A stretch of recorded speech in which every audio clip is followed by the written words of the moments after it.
Hey everyone, and welcome. Today we'll be talking about the film Bring Her Back. Spoilers ahead, so you are warned. Fun fact, in the scenes with Oliver biting the counter and chewing on the knife, director Danny actually chewed on a knife and bit on a counter to help replicate the noise, but the table that Oliver was biting on was actually made from chocolate. This film came out in 2025 and stars Billy Barratt, Sally Hawkins, and Sara Wong, and was directed by Danny and Michael Philippou. So, without further ado, let's get right into it.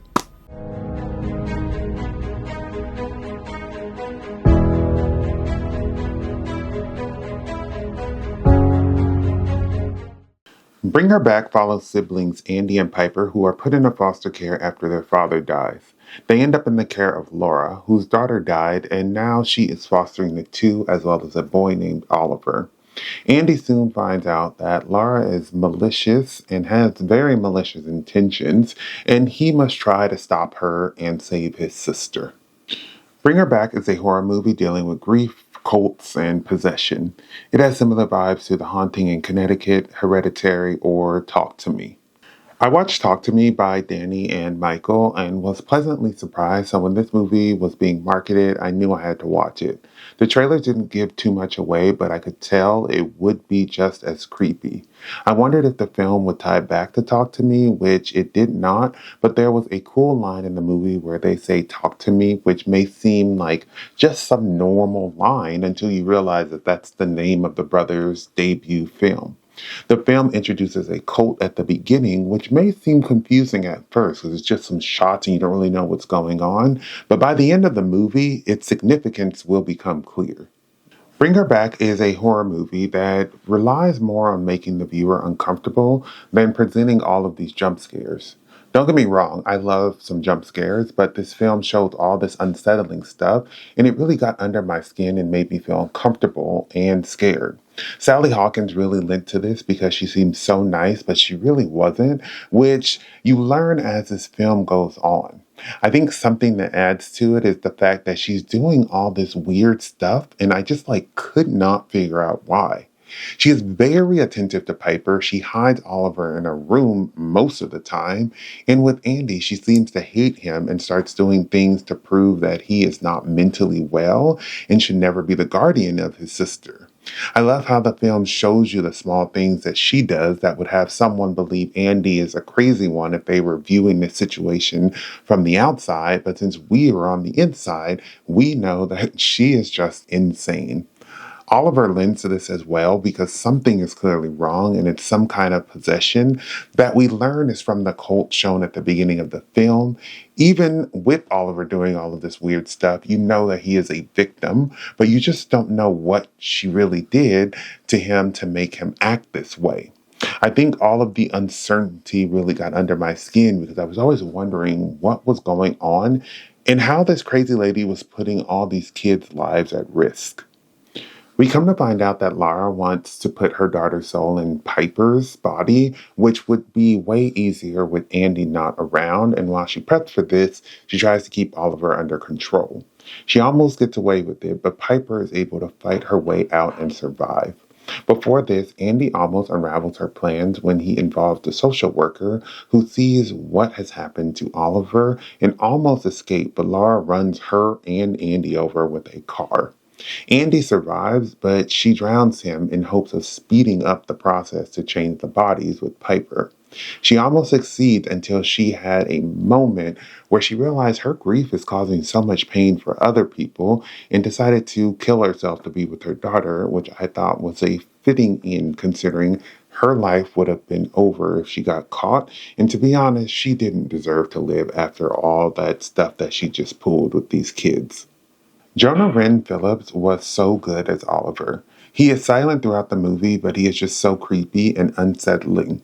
I couldn't tell what was wrong with him, but I just knew something was off, and the more of the film I saw, the worse he seemed to get.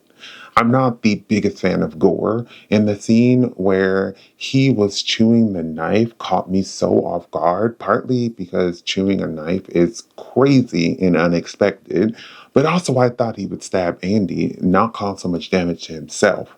Later, he is seen biting off chunks of a counter, which was also unsettling because you see how hungry he is and you wonder what is next. Well, next was human flesh, and he bites off some of Laura's and eventually some of his own, and he eats it like it's a normal snack. Most of the bloody scenes were with him or caused by him, which did make me cover my eyes for a second because it was just a bit extreme. It was sad to see how once he was pulled out of the circle, he started acting like himself, and we realized whoever the kids see inside the circle is not the actual Oliver, and we come to find out that he is actually not named Oliver either, and is a missing child that Laura kidnapped named Connor. It was so fascinating to see Oliver, and I was equally interested to know who he was and what Laura was doing with him. Piper may have had a visual impairment, but don't mistake that for her being weak. I think in media, they tend to show people with disabilities as weak, and then in horror movies, the younger siblings will always do stuff that's so annoying and puts them in danger, and I think Piper didn't fit into any of those categories. She deals with her grief well, and while Laura manipulates her, we see how that doesn't immediately make her want to be on her side, which makes Laura try harder. I love how once she finds out that Andy is dead, she doesn't have a breakdown but realizes she is in danger and tries to escape. In my head, when she calls Laura mom in the end, she does this because she knows that Laura longs for her daughter back, and this will give her a moment to escape, and it actually does, while also making Laura second guess her decisions. Piper was such a badass, and I loved her character and was very impressed that this was Sarah Wong's first role. The film mostly takes place at a secluded house, which starts to feel like a prison. I think this was a great location to have the film take place since people wouldn't hear much of what was going on and wouldn't see the weird stuff Laura was doing.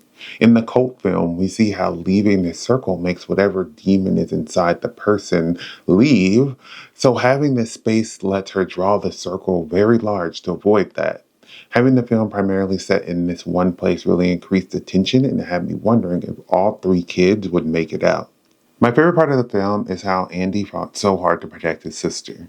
He was willing to sacrifice everything to ensure her safety, which he did, and I thought he was pretty smart. One thing I hate in horror films is when it doesn't feel like the characters learn anything throughout the course of the film.